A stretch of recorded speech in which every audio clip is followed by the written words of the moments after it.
السلام علیکم دوستو۔ اسلام سے پہلے عرب کے جو حالات تھے اس پر گفتگو کرتے ہوئے مناسب معلوم ہوتا ہے کہ وہاں کی حکومتوں، سرداریوں اور مذاہب کا بھی ایک مختصر سا خاکہ پیش کر دیا جائے تاکہ ظہور اسلام کے وقت جو پوزیشن تھی وہ بآسانی سمجھ میں آ سکے۔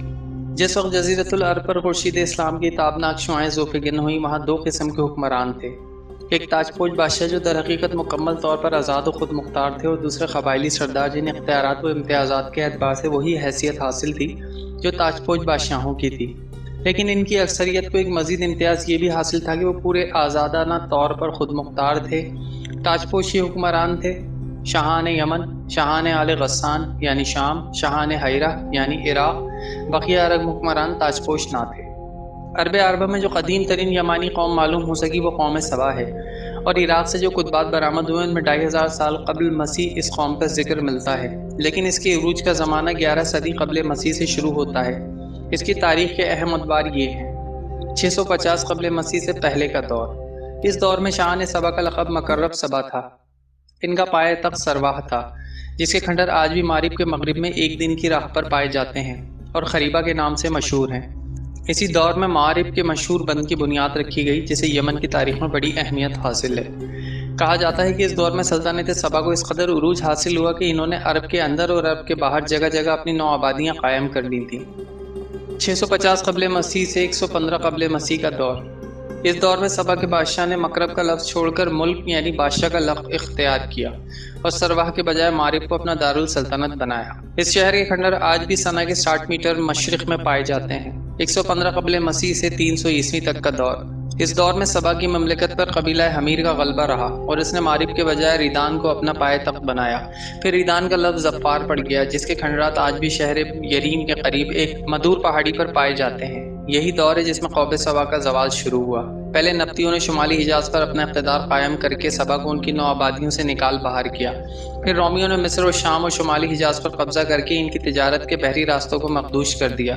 اس طرح ان کی تجارت رفتہ رفتہ تباہ ہو گئی۔ ادھر قحطانی قبائل خود بھی باہم دست و گریباں تھے۔ ان حالات کا نتیجہ یہ ہوا کہ قحطانی قبائل اپنا وطن چھوڑ چھوڑ کر ادھر ادھر پرگندہ ہو گئے۔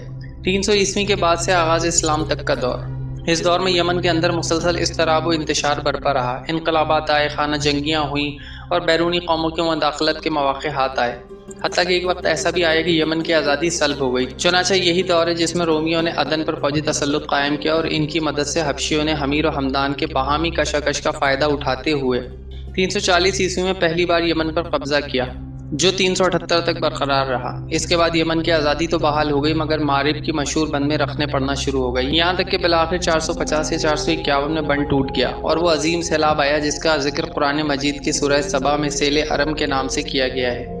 یہ بڑا زبردست حادثہ تھا، اس کے نتیجے میں بستیوں کی بستیاں ویران ہو گئیں اور بہت سے قبائل ادھر ادھر بکھر گئے۔ پھر 523 عیسوی میں ایک اور سنگین حادثہ پیش آیا، یعنی یمن کے یہودی بادشاہ ذی النواس نے نجران کے عیسائیوں پر ایک ہیبت ناک حملہ کر کے انہیں عیسائی مذہب چھوڑنے پر مجبور کرنا چاہا، اور جب وہ اس پر آمادہ نہ ہوئے تو ذی النواس نے خندقیں کھدوا کر انہیں بھڑکتی ہوئی آگ کے الاؤ میں جھونک دیا۔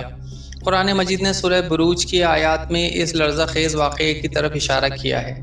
اس واقعے کا نتیجہ یہ ہوا کہ عیسائیت، جو رومی بادشاہ کی قیادت میں بلاد عرب کی فتوحات اور توسیع پسندی کے لیے پہلے ہی سے چست و چابک دست تھیں، انتقام لینے پر تل گئیں اور حبشیوں کو یمن پر حملے کی ترغیب دیتے ہوئے انہیں بحری بیڑا مہیا کیا۔ حبشیوں نے رومیوں کی شہ پا کر 565 میں اریات کے زیر قیادت 70,000 فوج سے یمن پر دوبارہ قبضہ کر لیا۔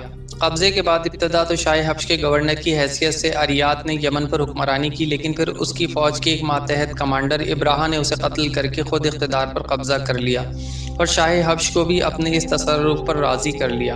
یہ وہی ابراہا ہے جس نے بعد میں خانہ کعبہ کو ڈھانے کی کوشش کی اور لشکر جرار کے علاوہ چند ہاتھیوں کو بھی فوج کشی کے لیے ساتھ لایا، جس کی وجہ سے یہ لشکر اصحاب فیل کے نام سے مشہور ہو گیا۔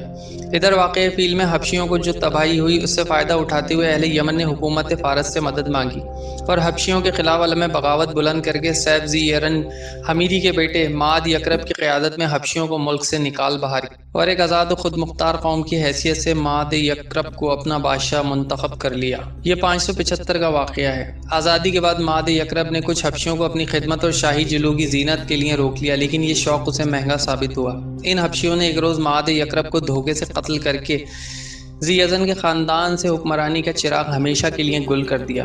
ادھر کسریٰ نے اس صورتحال کا فائدہ اٹھاتے ہوئے سنا پر ایک فارسی نسل گورنر مقرر کر کے یمن کو فارس کا ایک صوبہ بنا لیا۔ اس کے بعد یمن پر یکے بعد دیگر فارسی گورنروں کا تقرر ہوتا رہا، یہاں تک کہ آخری گورنر بازان نے اسلام قبول کر لیا اور اس کے ساتھ ہی یمن فارسی اقتدار سے آزاد ہو کر اسلام کی عملداری میں آ گئی۔ تو دوستوں، مزید تفصیلات ہم آپ کو اپنی اگلی ویڈیو میں بتائیں گے۔ جب تک کے لیے اجازت دیجیے، اللہ حافظ۔